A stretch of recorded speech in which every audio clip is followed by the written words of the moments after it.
Guys, welcome to my channel, Wilfred Panela Vlog. Please like and subscribe and click the notification bell button. So good morning mga ka-workers, yan po, nakapagkabit na po kami ng doon sa aming fire exit mga ka-workers.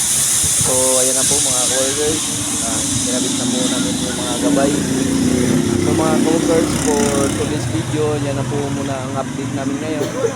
Ayan mga ka-workers, nakabit na po namin ang gamit po pala namin dyan ay tubular 2x4 mga ka-workers at 2x2 mga ka-workers. Ayan si Kadudoy mga ka-workers. Dahil break time naman kaya nakagawa tayo ng konting vlog mga ka-workers. So ayan mga ka-workers, sharing ko lang po sa inyo mga ka-workers. Ayan mga ka-workers, gabay lang po yan ang kinabit namin ngayon mga ka-workers. So disclaimer yan po yung sa hagdan, yung nakarang video mga ka-workers.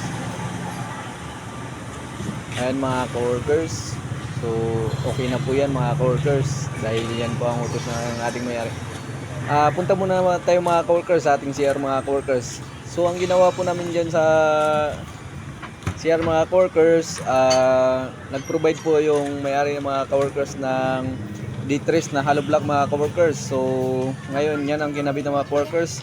Ngayon po ang ginawa ng inyong lingkod mga ka-workers, nag-setting po ng waterline mga ka-workers. So yung waterline po ayan po naka-prepare na po mga ka-workers.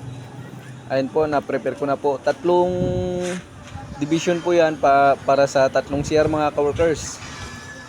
So ayan mga ka-workers, half body lang ang ginawa namin dyan. Metal pa rin lang po yan dyan sa half body mga ka-workers. Then mag-provide na po ng kwan doon sa hardiplex na lang mga ka-workers, back to back mga ka-workers. So ang inyong lingkod mga ka-workers ay last na CR na lang po ang gagawin mga ka-workers. So yun na lang muna for the day mga ka-workers. Thank you for watching and don't forget to message or comment, share and like. Thank you po.